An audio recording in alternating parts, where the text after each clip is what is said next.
things with you? Yeah, we got raided by Andy this morning, which was fantastic. So no, I really appreciate the support from Andy and his community who are in here.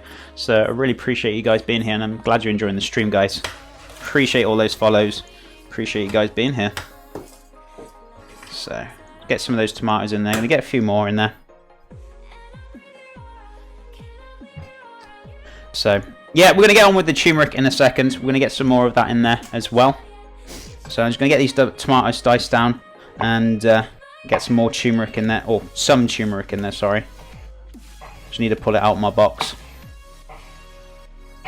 So I'm just dicing these up first. So what we want to do is be careful. Watch your fingers as well when you're dicing this up. Be careful you don't cut your thumb off. I always find, like, when people usually have knife cuts, not always, don't get me wrong, but some of the time, usually people cut the top of their thumb off, and usually what happens when they're holding things, their thumb is like sticking out, and they usually like kind of crunch it. So I always keep my thumb tucked behind your fingers as best as I can. Sometimes I have it like peeking out, but I try my best to kind of, you know, get used to kind of like using 4 fingers. Imagine you had no thumb, so just do it like that, and you'll kind of protect your thumb and you won't chop it off. So it is important to kind of keep your thumb kind of tucked away. Iron Wolf, how's it going, my friend? What's your favourite way to cook rice? I guess it's just in the pan, but I mean, I don't think I've ever really had a rice cooker, but I've heard about, yeah, they do come out spot on. So I mean, I guess measuring the exact amount of liquid to the amount of rice, and to do it in the pan, and they come out beautiful. So whatever you've got, I guess, to be honest with you. I don't eat a huge deal of rice. I eat it now and again, so it's just all about kind of, as I said, balance again. But yeah, no, I guess I'll just do it in the pan, to be honest with you. You haven't got the special equipment for like rice boilers, but yeah, no, rice boiler would be fantastic. What's your favourite word? Oh, sorry, I've already read that. Good. Morning, Chef and chat. Good morning, Iron Wolf. I hope you're doing well, dude. Chef, do you watch soccer? I used to watch football, but I currently don't really watch it at the moment. I don't know. I kind of stopped watching it. I did used to watch it when I was younger, but I guess I've kind of gone out of loop of it a little bit, though. Do you have a favourite team? I guess I used to support Cardiff and Swansea, as I'm Welsh.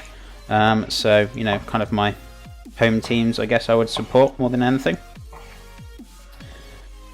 It's football, yeah, it's football in the UK. US, you guys call it soccer because you guys have American football, which is a totally different thing altogether. When I moved to the US, I really want to kind of get into the American football. I wouldn't mind getting into that. So, yeah, it looks really... I know my fiance supports like teams and stuff, so yeah, I wouldn't mind kind of getting into it a little bit more. It'd be really interesting. Yeah, I know it's called football in my country as well, but I know why I said soccer. Yeah, I mean, if you say soccer, I totally understand what you're on about, so it's not a problem. You guys say it however you want, because yeah, you guys have different meanings and different sayings. I'm starting to learn. I'm getting there. So, do you know what team you're going to root for? I don't know. I don't actually know as of yet, but I'm quite interested to get into it and see like what it's about, and you know, understand how it's like played, and you know, just kind of understand everything all first, and then I guess it's just finding a team that you want to support, I guess, and find a bit more background and research on it, and I don't know, go watch a game. Be interesting.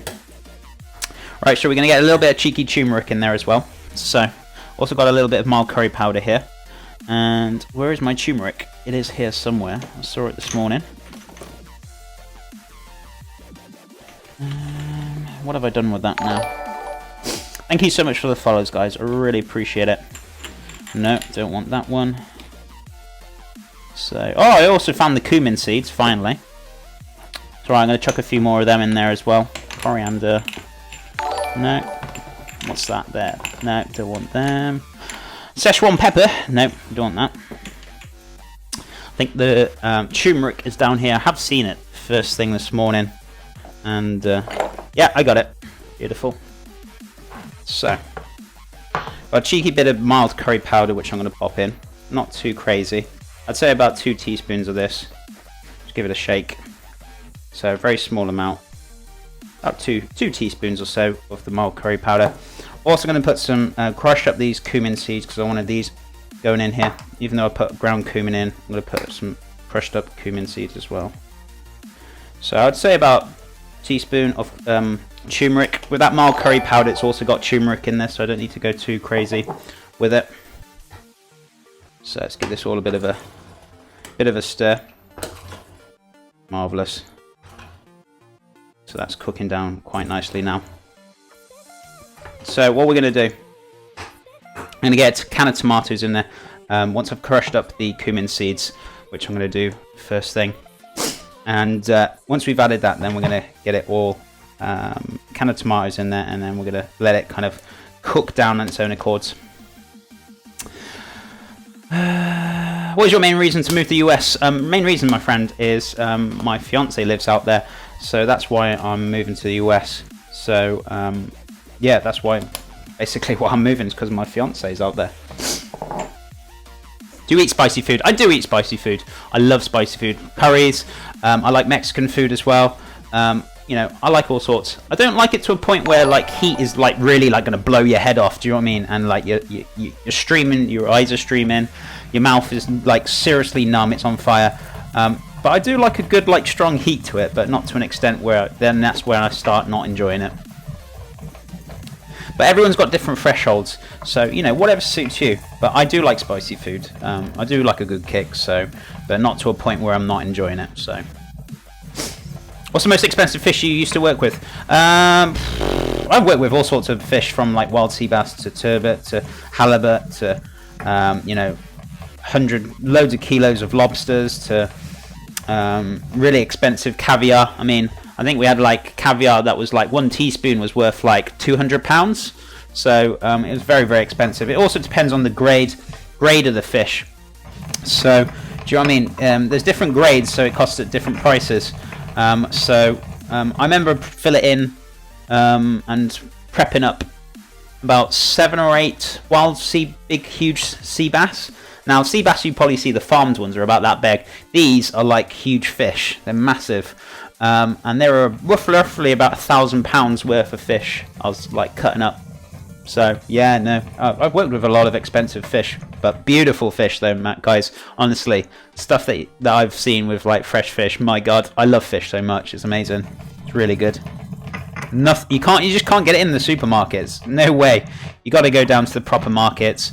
It's unbelievable. And I tell you what, I think a lot of people are put off with the fish. I don't blame them, to be honest with you, because the stuff they serve in the supermarkets it's nowhere near the quality that like I kind of work with and I've used before, you know. So yeah, it's not the best. Right, we're going to turn this down a little bit because this is going a bit crazy.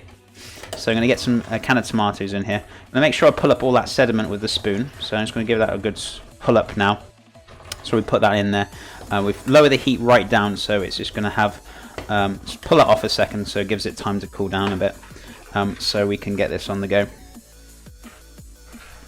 Grouper is pretty pricey. Yeah, I'm guessing those are the kind of you probably guys have got different fish as well. It all depends on where you've been. As I said, in the UK, I don't think we have a huge deal of grouper. Maybe I'm wrong, but I haven't really used grouper much. But I'm not too familiar with the price. But I'm guessing, is that one quite expensive over then for you guys?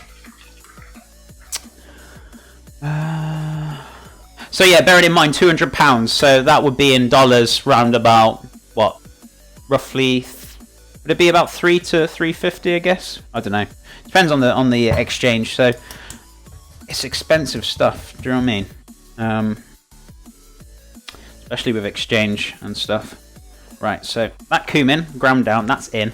So that is done. And we're gonna get a can of tomatoes, get them in, and then we're gonna let it kind of stew down. So let me just grab myself can of tomatoes. Just give this a little bit of a wipe up because we've been splashing all over the place. Always like to keep working in a nice clean kitchen. So let's give this all a bit of a wipe up. So what we're going to add to this now, let's give this a mix around. We're going to add some tomatoes and we're going to let this kind of cook down. So let me grab a can of tomatoes from here, which I think is under here. Sorry if I'm checking one drawer and then moving to the next. As I said, I've only moved into this house not too long ago.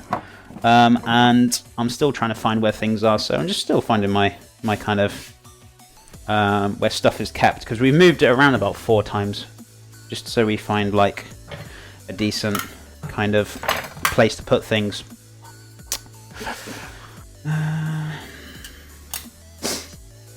Let's have a look. So, right, so let's give this a wash. Also got to do a lot of recycling, so you might see me with the packets and things, and I'm washing them up. Over here in Wales, you have to do a lot of recycling, which I think is good, and it also cuts down costs, and you're looking after the planet a little bit. So, yeah, we have to do a lot of different recycling over here. I think we're number 3 on like top recycling in the world. So, if you don't recycle, you get charged. So, you have to do it regardless. So, it doesn't matter what happens, you've got to do it. Right. So those tomatoes are in there. So, what we got now? So we've got our curry on the board there. So one of my cameras is a bit discoloured. That one's discoloured. It's not actually that yellow. But let me show you the real colour of it now, so you can check later on. So it's quite a nice, good, rich kind of tomatoey / turmeric-y colour kind of. So yeah, it's absolutely looking really good so far. So we're going to let that kind of simmer down very slowly. If it starts to get too thick, we'll just add some water to it, or you can add some stock, whichever. So I've turned this down now, and that's just going to kind of simmer away. We're going to put maybe a lid on it as well. So let's have a look. Let me see if I've got a glass lid so you guys can keep an eye on it as well. So, oh, there we go. Look at that. Beautiful. So put a glass lid on there, and we're just going to let that kind of cook for a good about 3 to 4 hours, or 2 to 3, whichever is easiest. So we're going to give it a fair bit of time. I'm going to crack on with all the other bits and pieces. So I did cut up a bit more chili, but I'm going to use these later on for the pakoras and the samosas and things. So I'm not too worried about it. Right. So that's going well. So we're going to let that kind of stew down now. Chef, I cut my finger today on a can of beans. Oh dear, yeah, be very careful. Cans can be very, very sharp, so be very, very careful with it. That looks delicious. I'm glad you're enjoying it, Taz. I've just made instant ramen. I'm ashamed. I don't think I've ever really tried those, like, is it those pots with the instant ramen? I've never ever tried them, so could never say, like, oh, I got no opinion on them, so I can't really give an opinion on something I've never tried. So, but yeah, I'm guessing that's kind of we have stuff over here like pot noodle, and that's very disgusting, but I'm guessing that's tastier than pot noodle, surely. Right, so what we're going to do. But yeah, I love making fresh food, or from scratch. I'm very passionate about food, so that's what I enjoy doing. Chef, I've never seen you before, so much in a hurry. I'm glad you're enjoying it, my friend. I guess I'm not really too much who you're in a hurry, or am I in a hurry? I like to keep things like kind of elaborating and going, but I hope you're enjoying it. Managing a restaurant requires a lot of money if fish is so expensive. Oh yes, very much so. And you've got to charge, like, do you know what I mean? If it's a high-end restaurant, you've got to charge a fair bit to kind of get revenue back. So, you know, where it comes to fine dining and things, you kind of got to entertain and like give that kind of wow factor. So, you know, with gadgets and gimmicks and things, you kind of, you know, can expand the price with it. So, is it the same as pot noodle? I think that's what you call it. I think probably that instant ramen is probably a lot better than the pot noodle. The pot noodle over here is very disgusting though. It's nothing near as probably what it is, but maybe similar. I'm not too sure. Nothing wrong with instant ramen. You can add stuff to it. Yeah, there you go. Yeah, I can't give an opinion on it. I've never tried it, and I don't know what it's like. So, but I hope you're enjoying it either way. But I do like making stuff from scratch. Everything. I don't think I ever really eat pre-made foods. I don't think there's. I used to when I was younger. Before I was like, you know, everything throughout my like lifetime. I've always had like food homemade, but we've had like now and again like, you know, pre-made foods and stuff, and you've tried them and seen what they're like. But I'd say I don't live off them. That's I guess that's the difference for me. And now I don't ever buy them at all. I just love making stuff from scratch. No jiggle today.